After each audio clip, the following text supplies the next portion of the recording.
Hello, my name is Gary Faessler. Welcome once again to Chefs About Town, the show for people who really love good food. This is a cookery program that focuses on the foods and wines of our Pacific West Coast, using regional foods in season at the peak of their quality, prepared in innovative, creative, delicious, yet simple ways, a show that highlights our own unique British Columbia cooking style.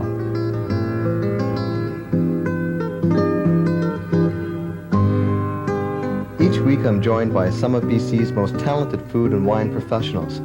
Together we create dishes that will delight and tease the senses. We'll cover it all, from the basic technique and method of preparing these foods through to the extraordinary presentation. We'll explore spectacular locations around BC. We'll take you air ballooning over the Okanagan Valley vineyards, scuba diving for shellfish off the west coast of Vancouver Island. In Summerland, we'll taste sparkling wine in British Columbia's only champagne cave. We'll travel to the beaches of Quadra Island and experience genuine native Indian cookery. So join us, won't you, for a taste of BC on Chefs About Town, British Columbia's refreshingly different food and wine series.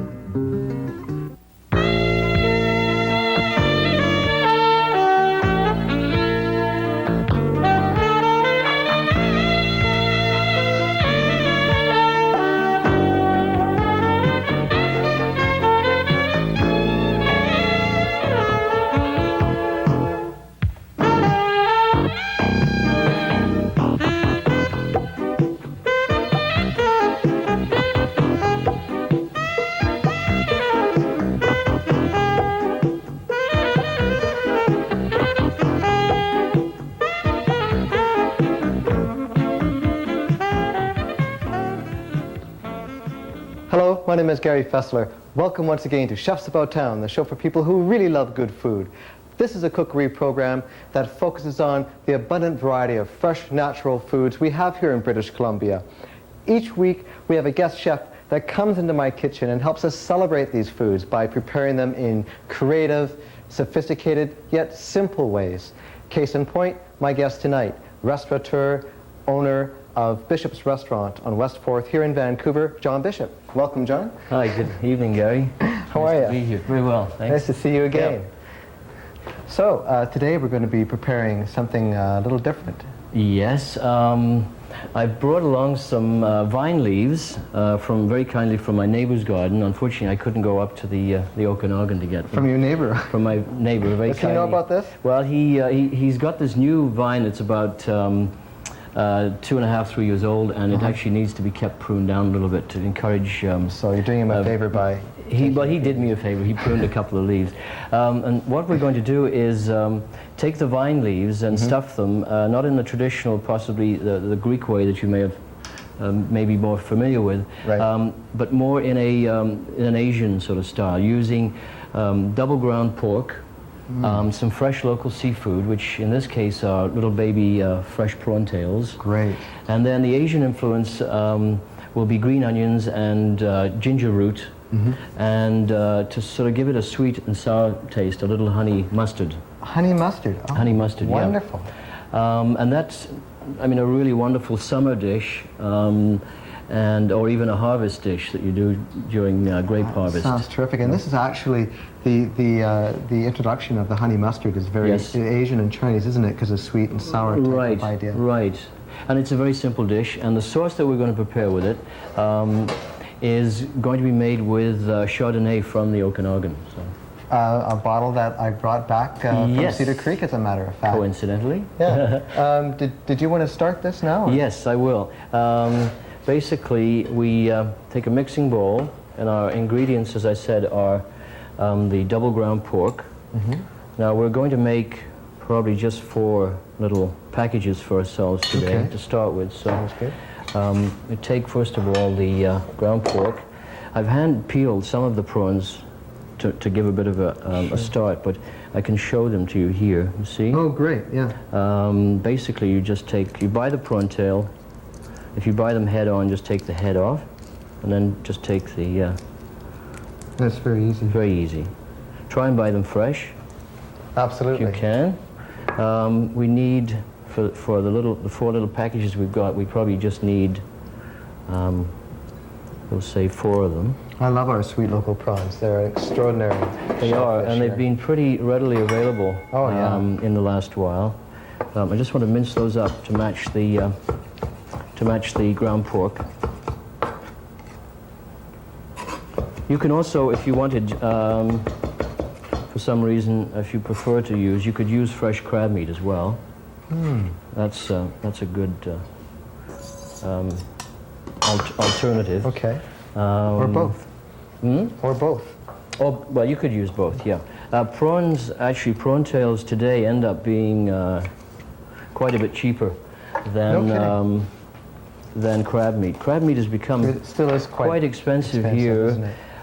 because the market has really, the demand for fresh crab has gone up. So it's very hard actually to buy fresh crab meat. You actually end up, the people that catch them and process them or sell them get more money for the actual whole crab. You know, there's less fuss and they sell them quicker the whole. Less labor. Less labor, of course. yeah. I just need a little bit of green onion. We'll just chop that a little finer. Try and use just the white portion, the white and a little bit of the don't use this end of it too much. Because that gets kind of hot. Yeah, it's really green, and green yeah, tasting. very green, yeah. A little fresh ginger root, which I've got I love here. it. I love it. And just peel that. Ginger is one of the things I like to cook with a lot. Right. What our chef at the restaurant's been uses a lot of ginger, but what they do, or what he likes to do, is to poach it, more like candied ginger, poach it in a sugar syrup, and then use the syrup as a part of the sauce that you're making, and then cut the ginger into julienne, and it's used very effectively. He's an extraordinary chef as well, and I've done a show with him. Adam Busby. Adam Busby, yeah, he's a great guy. It's exciting. Chef. Yeah. I've been very lucky. We've always had really talented, enthusiastic people, so which is good for me, and it's certainly great for the customers. You know, to maintain an interest. Not that food trends are changing sort of drastically. It's just trying not to be too technical. Keeping it simple, like you said at the beginning of the show. Yeah, keeping it simple. Simple but somewhat sophisticated. So we put a little honey mustard, about in this amount, about a teaspoon. This is good enough to eat now. Yeah, and fresh pepper, and not too much salt. Yeah, just a little bit. Good. In the oven, Gary, I've got a roasted pepper started here. That's right. Forgot about that. Back. Let me just take this here. Sure. It's just it just adds a real. Well, they shut this off now. Yeah. It adds a really nice. Got a few petals there. It adds a really nice flavor to the pork. Oh, I love roasted peppers. Now you should. I wanted to mention too that there's something that happens to peppers when you roast them. Yes. They change their flavor. They become very completely. sweet. Is one characteristic that I really like, and they're excellent in. Just like that. I think I may have done it You did on a show. one of the first shows you were on. A roasted pepper, just served very simply, hot out of the oven with a cold olive oil vinegar, balsamic vinegar dressing. Yeah. That was 3 years ago. That's right. Well, that's typical of one of the dishes that is timeless, really. Yeah, it's wonderful. That dish is just as popular today as it was then. Oh, it's a classic. It's an Italian, Mediterranean dish. Actually, we just need to take some of the meat off. We don't need a lot of it. So, the real way to do this is to place it in a paper bag, a plastic bag. Just get, as much of that meat, the skin off it. So what happens is after you take the pepper out of the oven, pop it into a plastic bag. Not paper, but plastic. And it steams. Yeah, it steams. It steams and the skin's easily removed. But if you've never tried roasted peppers, you've got to try them because they taste completely different than they do when they're raw. They change. They're really good. So that's enough, Gary, actually. I wish you could smell this now because those peppers smell extraordinary. And now we just need to mix this up quite well.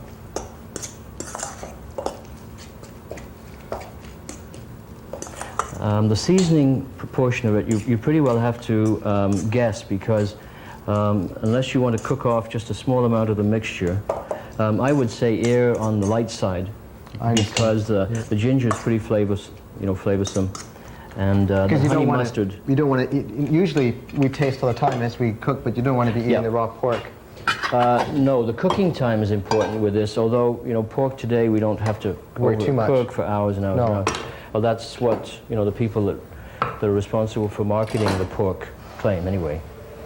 We don't have to worry about overcooking, undercooking pork. As we did years and years ago. Right. Yeah. The vine leaf I've got. Oh, it's gorgeous. Just very simply, your option is you could, if you wish, just cook these off a little bit, steam them off a little bit before you fill them. But to blanch them, and then cool them at room temperature, that would make them a little bit more pliable, easy to work with? Well, no, they're pretty easy to work with. The cooking time is cut down a little bit. So we just take out the center stem here. You see that? Mm-hmm. Just a little bit there. And lay them out here. Take a small amount of the mixture. Put it right in the center. Like that. Wow. These are going to be fantastic. Yes, they look good, don't they? And just make them into little packets like this. Tuck them over like that. Oh, yeah. Okay. That's one. And they will adhere and keep together when you steam them. They do. As You well. steam them with the leaf side down. So we'll make a couple more here.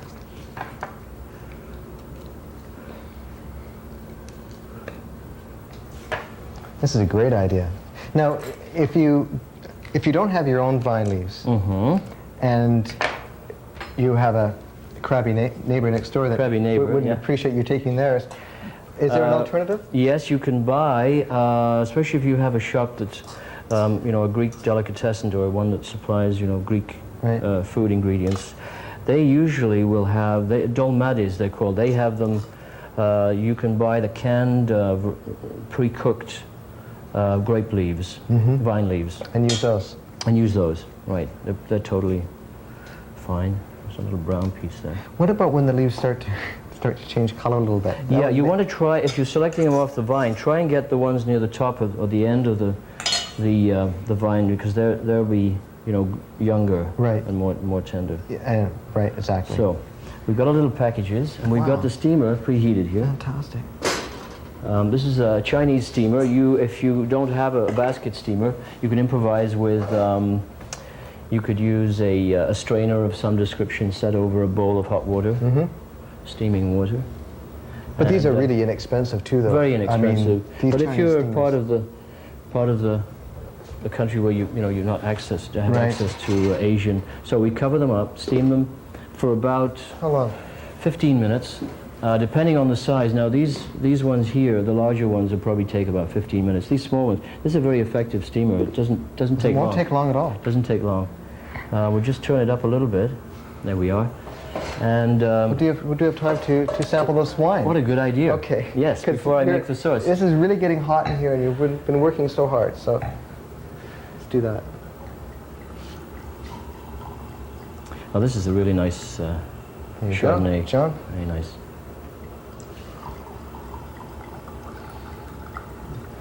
It is a very nice Chardonnay. This is the Reserve. Cheers. And I believe this is the 88. 87 Reserve. Cheers. It's a beautiful wine.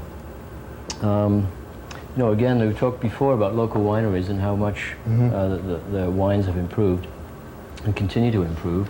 Yes. And it's a really exciting time for them. It really is, and it's exciting to have these wines on your table too, and to be able to, and proud to be able to share them with your friends. To recommend to visitors. To recommend to visitors, people outside the province, because we really do have an extraordinary area here. Our wine growing area in the Okanagan is the northernmost desert climate on the continent, and we are growing some wonderful varietals, Alsatian and Germanic type of wines as well. Right. And the Chardonnay is doing really well. And I had an opportunity actually to visit Cedar Creek and talk to the proprietor, Ross Fitzpatrick. Exciting. Yeah, and he's a friend of yours. Yes, he is. As well. And he's invited me, and I hope I'm going to go for this crush. Yeah. Well, I have a bit of a treat because I had an opportunity, as I said, to visit him, and we were up there just recently having a short talk. So let's take a look at that. Great.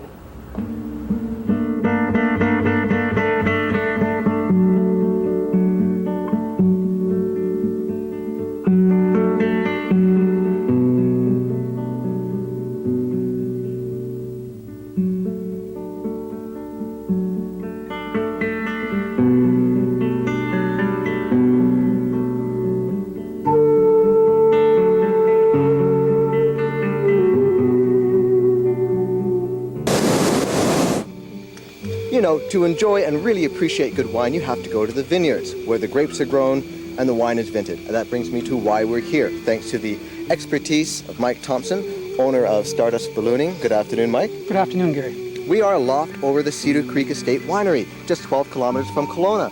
And here below me, as you can see, are the vineyards and the winery itself. And of course, the beautiful Okanagan Lake. And it's here in the Okanagan Valley where the majority of our wines are made in BC.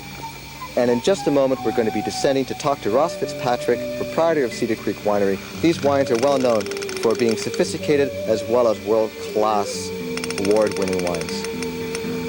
And I hope we can descend. Well, we should be in a minute.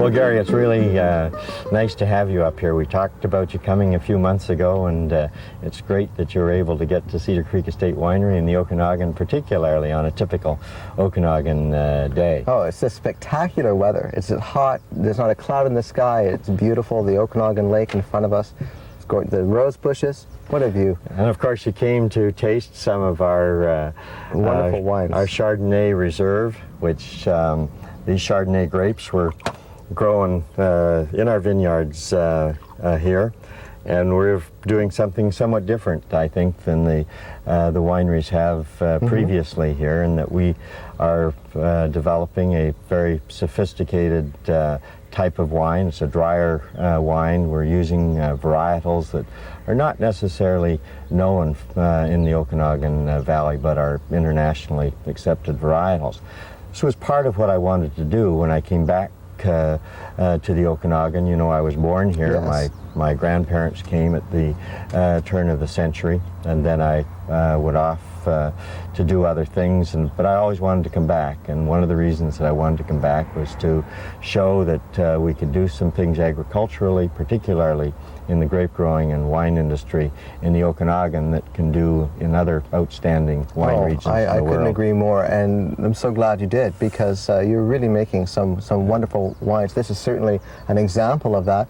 This is an 87 Reserve Chardonnay. It has a little oak. You're the only estate winery in the Okanagan Valley that's using oak, I believe, in the venting of wine. That's correct. We finish our Chardonnay and our Merlot, which is also grown here on our vineyard in oak, and it really does make a difference. Now, our Chardonnay is not the same as the Chardonnay that you would get in California. It's lighter, but it's particular to this region. Yes. But you know, we do very well in international competitions. Our Chardonnay has won some medals. Our Merlot, we haven't had in a competition yet because we've just released it. That's right. But I think it's absolutely marvelous. And I think it's important for people to not to compare California Chardonnays with British Columbia Chardonnays, because a really good California Chardonnay is a really good California Chardonnay, and a really good Chardonnay grown, vinted in BC, as this is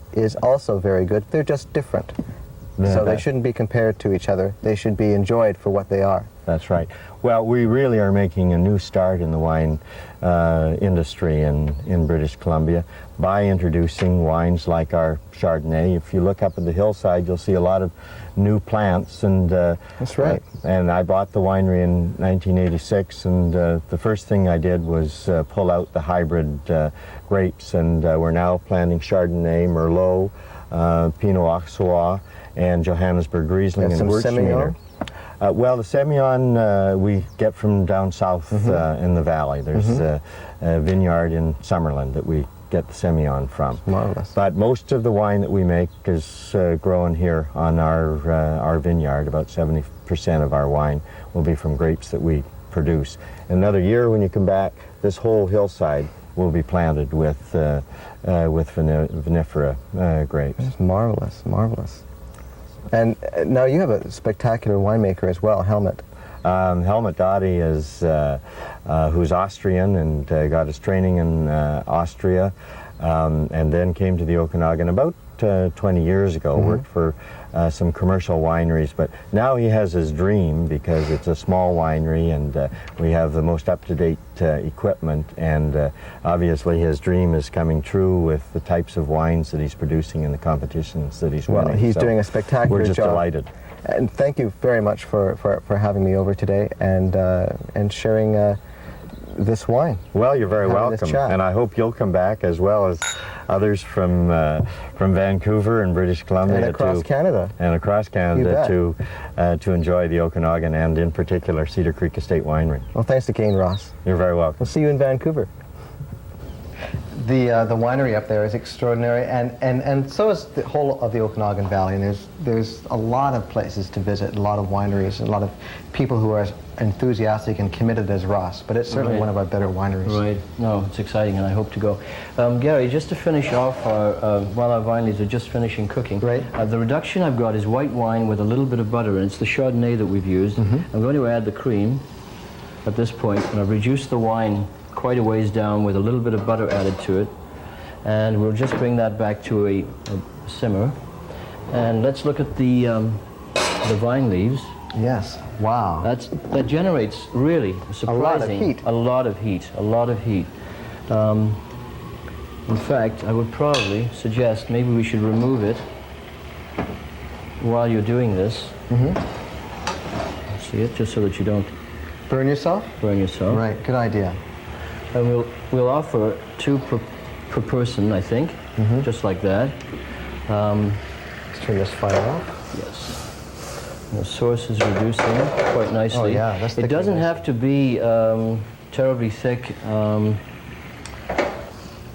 because it just makes it a little richer. I'd like to take a taste. Yeah. That is sweet. Taste as you Absolutely. go. Otherwise, you Taste don't as know you go. how it's coming along. We're going to just finish it with this. Oh, it's delicious. It's delicious. I love Yeah, it. And just wipe that little mess there. And as a garnish, you can use perhaps one of the vines, or perhaps a nice little tiny bunch of grapes if it's in. That would be a great in idea. there, just a little bit, not too much, because of the acidity. If you'd like, we could cut open one Let's of do these that. just quickly So, for the so camera. we can show the people what it looks like inside. And these vine leaves Actually, are I'd just like to delicious. taste this. It wouldn't be too hot. Sure, yeah. Let's do that. There you go. Oh, it looks extraordinary. Look at that. It smells very Can clean. you smell the ginger? Very fresh. Smell the ginger. There you That's are. right. Absolutely. Am I good? And a sip of wine. That's fantastic. You see, the leaves have a little texture to them, and that's nice. That's quite a part of the dish. So, And a bite. Yeah. They're a little bit bitter, And with the ginger That's right. and the honey and, And the honey mustard. mustard, so you've got this balance John, of sweet that's and a sour. terrific combination. Isn't it good? That's brilliant. It's simple but brilliant. This would be a dish to prepare up there when we go up and see Cedar Creek in the fall at the harvest. Absolutely. Yep. Absolutely. I actually do plan on going at all in Yeah, the well, we Okanagan? have. I think I've told you before. We have two kids now, and so there's like 4 of us. So sometimes getting away these days is a little harder. But I'm certainly going to make a real effort. It's a great place to go in October when they have Right. the harvest, For the crush. celebration, the crush, Yeah. and all that. It's a celebration, especially if it's been a good vintage. As I think that last year and this year is going to be fantastic too. Right, Last right. year was extraordinary. This is a great representation of what they're doing in It our is. Okanagan. It's exciting. It's exciting, exciting. and again, you know, with all the wonderful produce that we have that comes from that area as well, combined with our local fish. You just came back from Spain too. I did. I wanted that to was talk to you about that before. A most extraordinary experience. It was wonderful. I have to tell you about it another time. Listen. The food and the culture. Come of the again, place. and we'll talk about your trip to Spain Do some Spanish food maybe, and with a West Coast. using regional influence. ingredients. Yeah. I think that's fantastic. Maybe a big paella or something. Oh, that'd be wonderful with a lot of local shellfish and Yeah. fish and stuff and Yeah. chickens. Yeah. Listen, John, thanks for coming. You know, It's it's a always pleasure. great. It's always great to have you on the show. And, Thank you. You know, I appreciate your support and being involved from the very beginning. I'm committed to it. It's Thanks, good stuff. Thanks a lot. You're welcome. Our guest tonight has been John Bishop, restaurateur, owner of Bishop's Restaurant on West 4th in Vancouver, one of the best restaurants here in BC. My name is Gary Faessler for Chefs About Town. Until we see you again, please enjoy yourselves, eat well. Bye now. Cheers.